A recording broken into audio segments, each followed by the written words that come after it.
Bollywood silver screen presenting the world without light.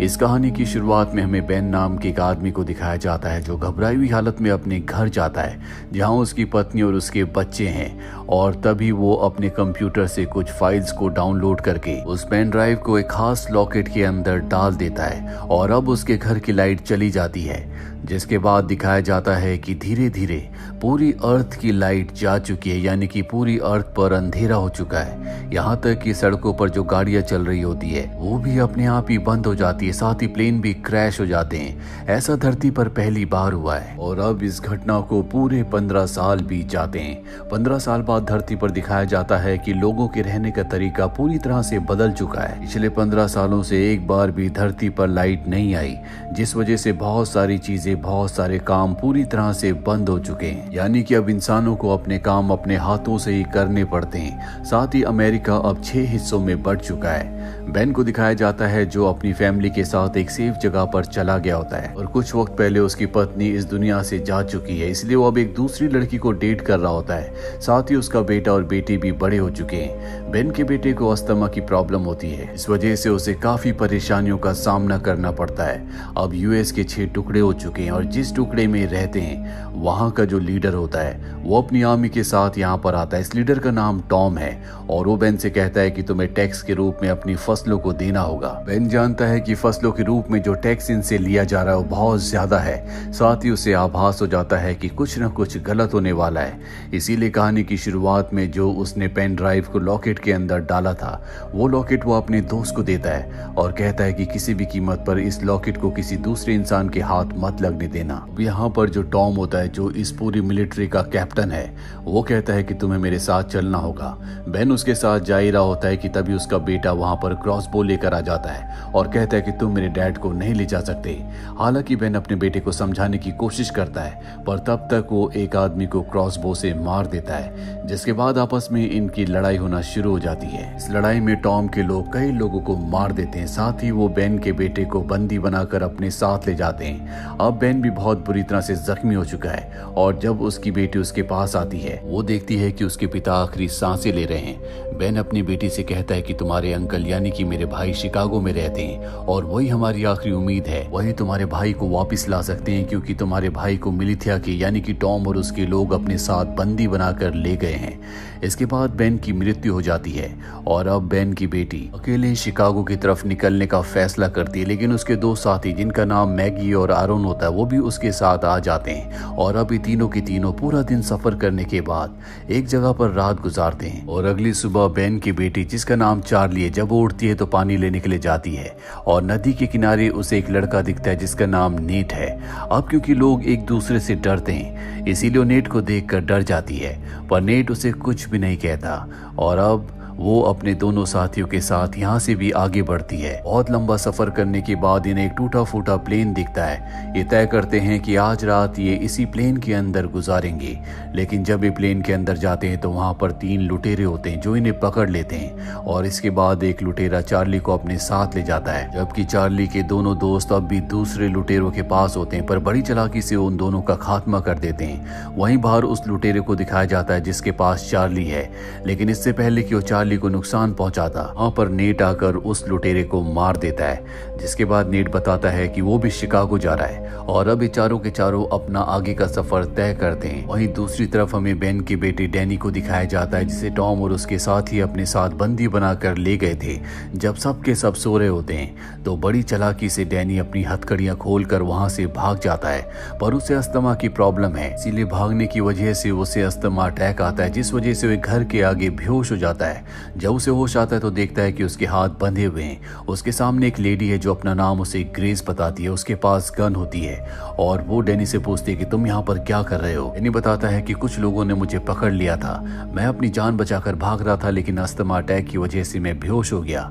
ये सुनने के बाद वो लेडी यानी कि ग्रेस उसे एक अस्थमा का पंप देती है और बताती है कि ये मेरे बेटे का था जो अब इस दुनिया में नहीं रहा। वहीं चार्ली को दिखाया जाता है जो अपने तीनों साथियों के साथ शिकागो के एक बार में जाती है है। दरअसल उसके पिता ने उसे ये एड्रेस बताया था। यहाँ पर जो बार टेंडर होता है वो उससे माइल्स के बारे में पूछती है। वो कहता है मैं किसी माइल्स को नहीं जानता, पर जब वो अपने पिता का नाम उसे बताती है तो कहता है कि मैं ही माइल्स हूँ। और अब वो उसे एक सेपरेट कमरे में ले जाता है जहाँ पर चार्ली अपने अंकल माइल्स से पूछती है कि वो लोग हमारे परिवार के पीछे क्यों पड़े हुए हैं। माइल्स बताता है कि आज से 15 साल पहले जो ब्लैकआउट हुआ था, जिसके बाद कभी बिजली नहीं आई, हो ना हो तुम्हारे पिता बेन उसके बारे में कुछ न कुछ जानते थे। और मोनरो रिपब्लिक का जो बॉस है वो एक डिक्टेटर हुआ करता था जो आज से 15 साल पहले पूरी दुनिया पर अपना कब्जा करना चाहता था, जिसके लिए उससे दुनिया के हर एक प्लेन, हर एक न्यूक्लियर बॉम्ब पर अपना कब्जा चाहिए था। और शायद हो सकता है कि उसी की वजह से ब्लैकआउट हुआ और तुम्हारे पिता कुछ न कुछ जानते थे, इसीलिए वो तुम्हारे पिता और तुम्हारे परिवार के पीछे पड़े हुए हैं। चार्ली चाहती है कि उसके अंकल माइल्स उसका साथ दे, लेकिन वो साफ साफ मना कर देते हैं। चार्ली गुस्से में यहाँ से जाने लगती है। तभी उसका साथी नेट उसके अंकल से लड़ने के लिए जाता है, पर नेट उसका हाथ पकड़कर उसके हाथ में एक टैटू दिखाता है जो उसी ग्रुप यानी कि मोनरो ग्रुप का होता है, यानी कि वो भी मोनरो ग्रुप का हिस्सा है। दरअसल नेट का पूरा सच सामने आ चुका और जानबूझकर इनके ग्रुप में शामिल हुआ था ताकि वो माइल्स की लोकेशन का पता लगा सके। मोनरो ग्रुप किसी भी कीमत पर माइल्स को हासिल करना चाहता है और अब जब नेट की पूरी सच्चाई सामने आ चुकी है तो सबको वो अपने एरो के पॉइंट पर लेकर वहां से निकल जाता है। अब सब चाहते हैं कि माइल्स यहाँ से चला जाए, लेकिन माइल्स यहाँ से जाने से मना करता है और कहता है कि वो मोनरो ग्रुप का अकेले सामना कर सकता है। चार्ली और उसके साथी उसका साथ देने के लिए तैयार हो जाते हैं, लेकिन माइल्स नहीं चाहता कि उसका कोई भी साथ दे, इसीलिए सबको गुस्से से यहाँ से जाने के लिए कहता है। सबके सब चले जाते हैं और अब नेट मोनरो ग्रुप के बहुत सारे लोगों के साथ यहाँ पर आ जाता है, लेकिन माइल्स उन सब का सामना करता है, बहुत सारे लोगों को मार देता है। चार्ली भी अपने दोनों साथियों के साथ यहाँ पर अपने अंकल माइल्स की मदद करने के लिए पहुंच जाती है और वो मोनरो ग्रुप के ऊपर हमला कर देती है। पर एक पल ऐसा आता है कि मोनरो ग्रुप का एक आदमी चार्ली को मारने वाला होता है, लेकिन तभी वहां पर नेट आकर अपने ही साथी को मार देता है। वही माइल्स इनके कैप्टन को मार देता है, जिससे लड़ाई खत्म हो जाती है। और अब माइल्स तय करता है कि वो चार्ली के साथ उसके भाई को यानी कि डैनी को ढूंढने के लिए जाएगा। वहीं उस घर में जिस घर में डैनी छुपा हुआ है, मोनरो ग्रुप का कैप्टन टॉम अपने साथियों के साथ पहुंच जाता है। वो ग्रेस से पूछता है कि डैनी कहाँ है। हालांकि ग्रेस बताना नहीं चाहती, लेकिन जब वो उसे जान से मारने की धमकी देता है तो उसे रास्ते से हटना पड़ता है। जिसके बाद टॉम अपने साथियों के साथ ऊपर जाकर डैनी को एक बार फिर से बंदी बनाकर ले जाता है। और अब इन सब के जाने के बाद ग्रेस बेसमेंट में जाती है। उसके पास एक लॉकेट होता है जिसका बटन दबाते यहाँ पर लाइट जल जाती है। ये लॉकेट हूबहू उसी लॉकेट की तरह होता है जो चार्ली के पिता बेन ने अपने दोस्त को दिया था, जो कि इस वक्त चार्ली के साथ है। और अब इस लॉकेट को वो अपने कंप्यूटर सिस्टम से अटैच करके किसी से चैट करती है। जिससे वो चैट कर रही होती है, उसे खुशी होती है कि टॉम और उसके लोगों को इनके बारे में कुछ भी पता नहीं चला। वहीं हमें माइल्स को दिखाया जाता है जो चार्ली और दोनों साथियों के साथ आगे बढ़ रहा होता है। दरअसल वो अपनी साथी नोरा को ढूंढ रहा है जो कि विस्फोटक बनाने में बहुत माहिर है। और उसे पता चलता है कि उसे भी टॉम के ग्रुप ने यानी कि मिलिथिया ने बंदी बनाकर अपने पास रखा हुआ है। और अब माइल्स किसी भी कीमत पर नोरा को, जो कि उसकी दोस्त है, उसे आजाद करवाना चाहता है। चार्ली और उसके दोनों साथियों को कहता है कि मैं 2 हफ्तों के बाद तुम्हें इंडियाना में मिलूंगा, तब तक हमारे रास्ते अलग होते हैं। और वो यहाँ से निकल जाता है। पर जब सुबह चार्ली के दोनों साथियों की आंख खुलती है तो देखते हैं कि चार्ली भी जा चुकी है, यानी कि वो भी अपने अंकल माइल्स के पीछे उनकी मदद करने के लिए निकल चुकी है। चार्ली का साथी आरोन, जो दरअसल उसके पिता बेन का दोस्त था, जिसे बेन ने यानी कि चार्ली के पिता ने वो लॉकेट दिया था जिसमें पेन ड्राइव है, वो अपनी साथी मैगी को बताता है कि बेन ने जब मुझे लॉकेट दिया था तो उसने कहा था कि ये लॉकेट मुझे एक लेडी के पास लेकर जाना है जिसका नाम ग्रेस है। आरोन कहता है कि हो ना हो ग्रेस के पास पहुंचने के बाद हमें ये पता लग सकता है कि अर्थ पर इलेक्ट्रिसिटी वापस कैसे आएगी, इसीलिए ग्रेस को ढूंढने के लिए निकल पड़ते हैं। वहीं हमें मिलिथिया के अड्डे पर दिखाया जाता है जहां पर मोरोन होता है, जो कि इन सब का लीडर है। वो एक लेडी के पास जाता है और ये लेडी और कोई नहीं बल्कि चार्ली और डैनी की मॉम है, यानी बेन की पत्नी।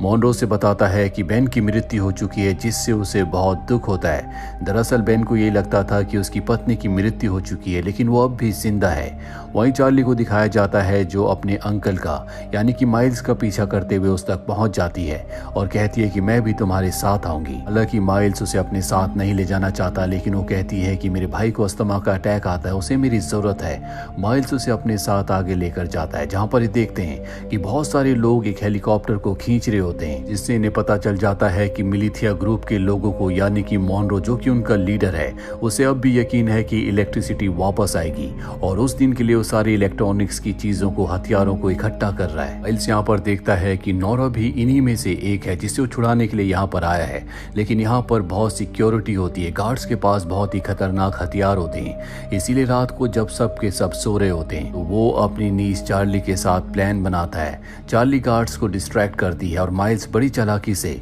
नोरा को छुड़ा कर ले जाता है, लेकिन इस बात से नोरा खुश नहीं होती। दरअसल जानबूझकर वो बंदी बनी थी, उसे तो उन गार्ड्स की गन चाहिए थी जो कि बहुत ही खतरनाक है। ये वो वक्त होता है जब आम इंसान गन्स नहीं रख सकते। माइल्स नोरा से कहता है कि मैं किसी भी कीमत पर डैनी को बचाना चाहता हूँ जो कि मेरे भाई का बेटा है और इसके लिए मुझे तुम्हारी मदद की जरूरत है। नोरा कहती मैं तुम्हारी मदद कर सकती हूँ, लेकिन गार्ड्स के पास जो गन चाहिए वो तुम्हें उनसे लेकर मुझे देनी होगी।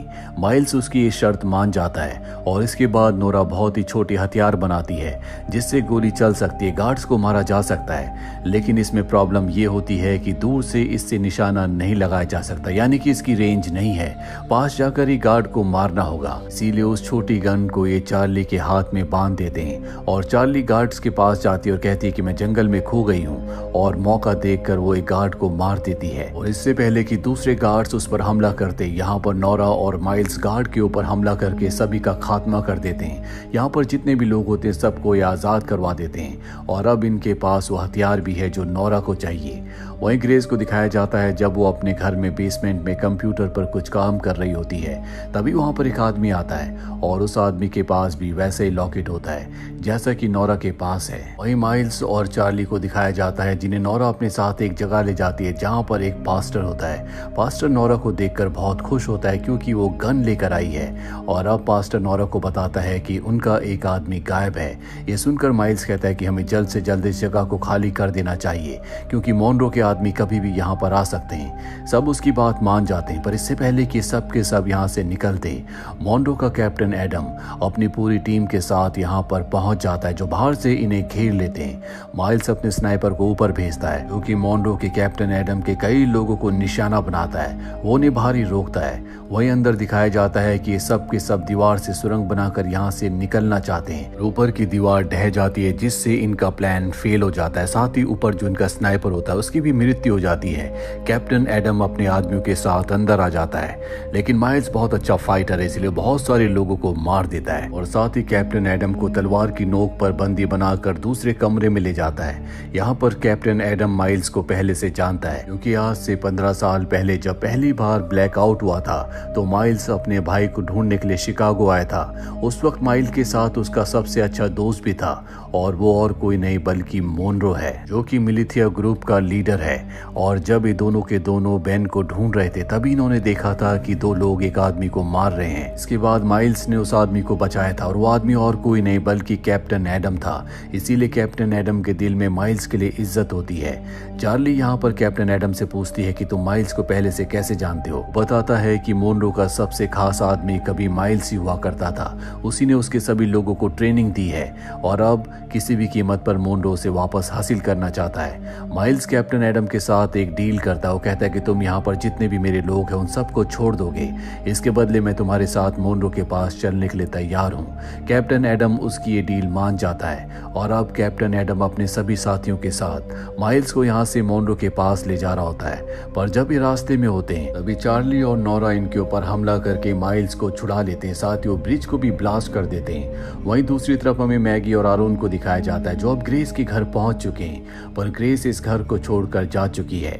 आरोन का यह दावा होता है कि पहले वो गूगल में काम किया करता था, इसीलिए उसे कंप्यूटर के बारे में बहुत कुछ पता है। और अब ये नीचे बेसमेंट में जाते हैं, यहाँ पर इन्हें कंप्यूटर के पार्ट्स मिलते हैं जिनसे इन्हें पता चलता है कि इस कंप्यूटर को अभी कुछ ही वक्त पहले बनाया गया था, यानी कि यहाँ पर इलेक्ट्रिसिटी थी। और इसके बाद आरोन यहाँ पर सर्च करना शुरू करता है, पर कई घंटों के बाद भी उसे कुछ नहीं मिलता। इसके बाद जब वो ऊपर आता है तो उसका वो वो लॉकेट जो कि उसे बेन ने दिया था वो अपने आप ही चमकना शुरू हो जाता है, यानी कि उसमें लाइट जल जाती है। साथ ही हेडफोन में गाना बजना शुरू हो जाता है, यानी कि इस घर में कुछ ऐसा है जो लॉकेट से कनेक्ट होता है और यहाँ पर इलेक्ट्रिसिटी आ जाती है। यहाँ मैगी के पास जो उसका पुराना आईफोन होता है वो भी आज कई सालों के बाद अपने आप ही ऑन हो जाता है और वो अपने दोनों बच्चों की फोटो कई सालों के बाद देखती है। और इसी के साथ ही वेब सीरीज यहीं पर खत्म हो जाती है।